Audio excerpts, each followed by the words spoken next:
Assalamualaikum warahmatullahi wabarakatuh.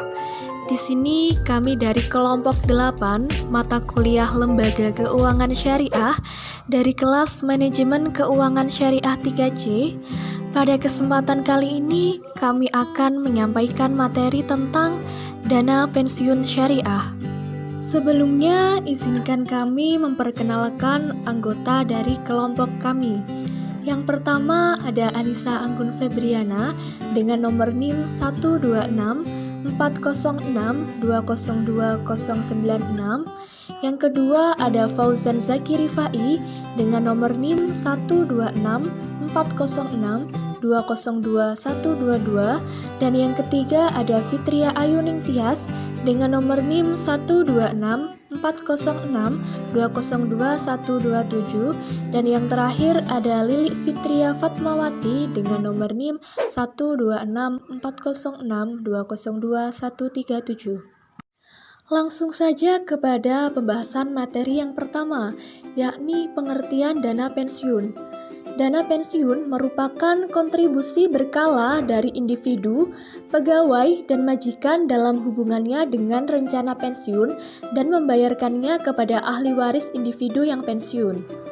Menurut Undang-Undang Nomor 11 Tahun 1992, dana pensiun adalah badan hukum yang mengelola dan menjalankan program yang menjanjikan manfaat pensiun.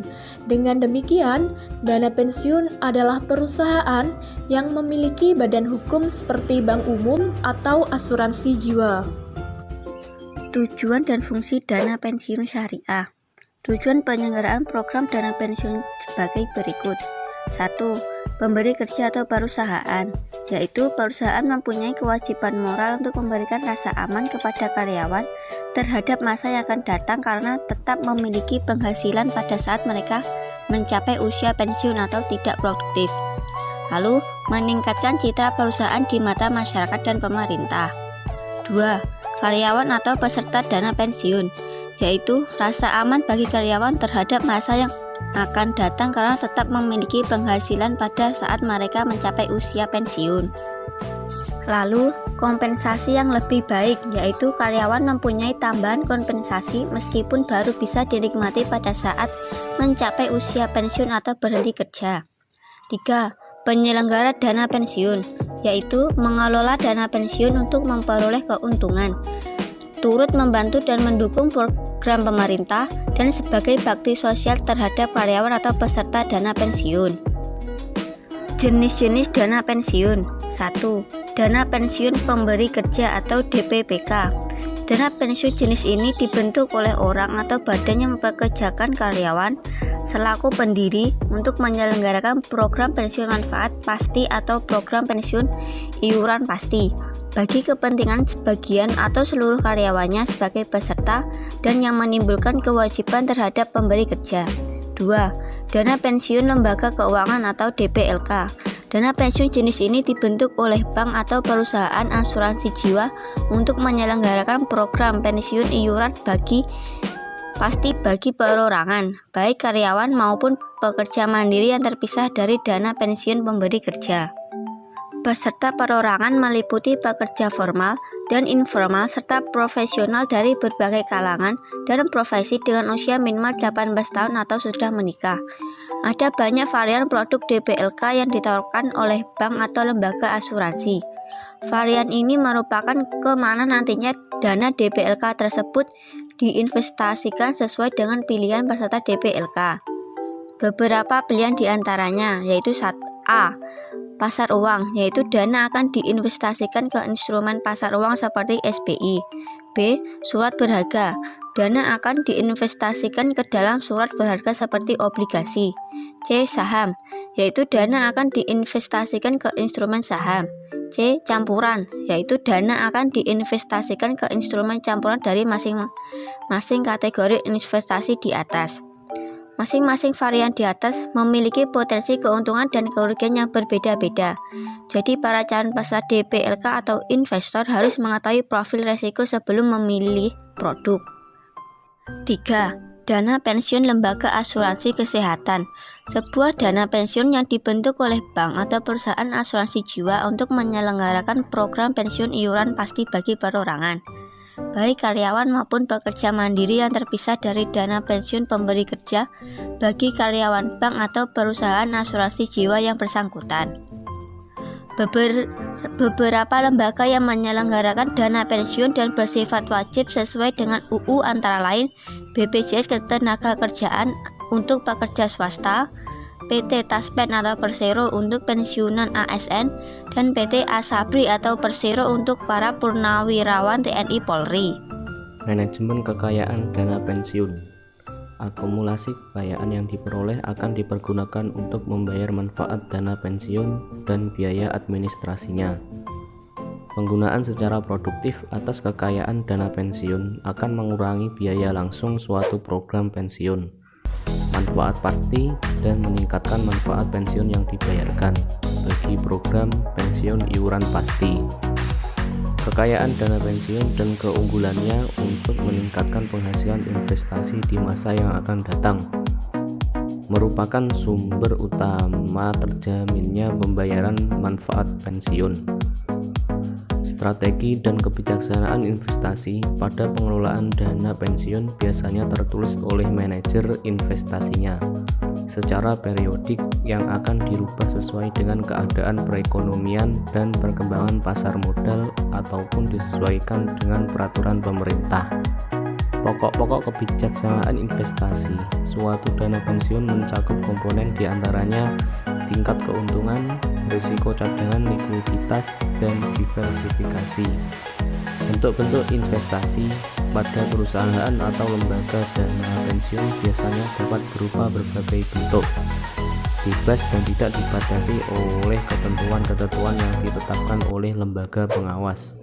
Bentuk portofolio investasi dana pensiun umumnya didominasi dalam bentuk saham biasa, obligasi jangka menengah panjang, instrumen pasar uang, kontrak anuitas grup, dan jenis investasi konvensional lainnya. Porsi yang relatif lebih diinvestasikan dalam real estate, mortgage, surat-surat berharga asing, dan instrumen investasi baru yang dapat menawarkan prospek yang lebih tinggi dari keuntungan rata-rata. Mekanisme DPLK Syariah. Dalam Fatwa DSN MUI nomor 88/DSN/MUI Romawi E9/2013 tentang pedoman umum penyelenggaraan program pensiun berdasarkan prinsip syariah menjelaskan keuntungan terkait program pensiun iuran pasti atau PPIP pada dana pensiun lembaga keuangan atau DPLK sebagai berikut. 1. Ketentuan para pihak dan akad PPIP pada DPLK. 2. Ketentuan iuran PPIP pada DPLK. 3. Ketentuan pengelolaan kekayaan beserta PPIP pada DPLK. Dan yang keempat, ketentuan manfaat pensiun PPIP pada DPLK. Kebijakan dan kendala pengembangan dana pensiun syariah. Perkembangan dana pensiun syariah relatif tertinggal bila dibandingkan dengan industri keuangan syariah yang lain. Hal ini terjadi karena disebabkan minimnya dukungan strategi dan regulasi. Hal ini dapat terlihat dalam beberapa hal. Yang pertama, dalam konteks strategi pengembangan industri. Ketika perbankan, asuransi, dan pasar modal syariah sudah memiliki dan masuk dalam roadmap strategi pengembangan masing-masing industri, dana pensiun syariah belum disentuh sedikit pun dalam kebijakan dan strategi pengembangan industri dana pensiun tahun 2007 sampai 2011. Yang kedua, dalam konteks regulasi. Jika perbankan, asuransi, obligasi, dan reksadana syariah sudah banyak memiliki peraturan dan juga dukungan fatwa DSN MUI, maka dana pensiun syariah belum ada satupun peraturan dan fatwa yang mendukung.